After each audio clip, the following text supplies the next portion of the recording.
Hello everyone, my name is Sania Javed and I'll be your teacher for today. But before I start teaching and when then we start studying, let me introduce myself and give myself a well-deserved introduction. Okay, let's begin. Now, how did it all begin? How did I start teaching? So I remember I was in grade 11 or 12 in my high school, and I was like, oh my god, I need to fetch myself good pocket money. How do I do that? And then I thought, okay, how about giving tuitions? And then I started giving tuitions to the kids in my neighborhood, and they all started liking, and then it was like a good deal for me. I had like many students, like 8 or 9 students when I was in my high school. And then I thought, okay, this is going well. Why not continue with this? And I did continue it in my college, and then I started exploring other fields of education. And then when I was in my university, that was in my post-graduation level, I thought, why not start exploring different fields and different areas? And I did do that. I did try that rather.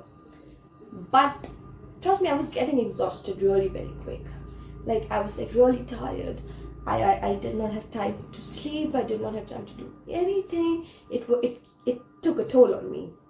And that is when I realized, okay, this is not something I enjoy.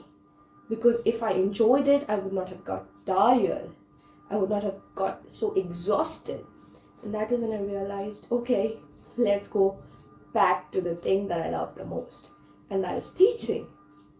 So, what is our lesson for today? Since it is our first class, I thought of keeping it as simple as possible.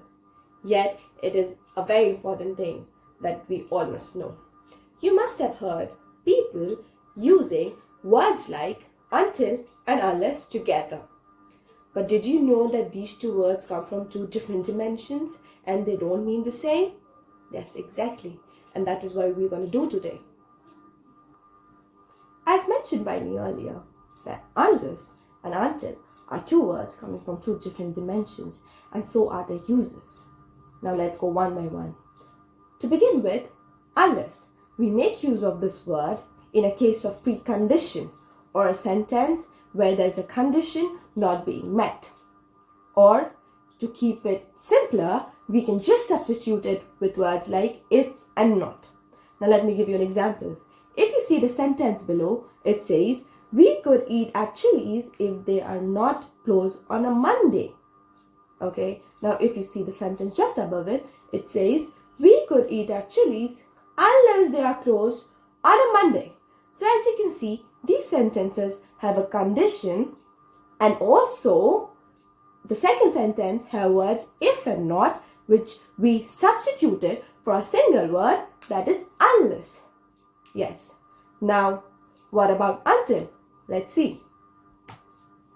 Until is used in a context of time, or to put it simply, a time threshold not being crossed. Yes. Now, if you see sentences like, I cannot get into the university until next week. Time threshold not being crossed. Second, I lived with my sister until I was 18, not post 18. Another time threshold not being crossed. So, the differences between these two words are very simple. Yes, unless in case where you have a precondition, and until in place or in context of time. Very simple. But can we use these two words together? That's the question. Yes, we can use these two words together. How? You just said that we cannot use it and these two words come from two different dimensions. But we can use these two words together. How? Let me tell you. So, use of unless and until together. See, unless and until, both of them respectively have their one condition that is to be met when we are using them in a sentence. As simple as that. When we have to use them together in a sentence, we need to fulfill both the conditions. Now, how are we going to do it? For unless we know it is the precondition, And for until, we know that it is in context of time or time threshold not being crossed. Yes. Now, coming to the example, which will give you a better clarity. Sam's mother told him that he will not get to play with his toys unless and until his assignment is completed. Yes, if you see this sentence closely, these two conditions, unless and until, these two conditions are met. How? Let's break it in. Let me tell you. So, it says that if Sam does not complete his homework, he will not be allowed to play with his toys. That is one for Alice. Now, it also suggests or explains the time horizon after which Sam will be allowed to play with his toys.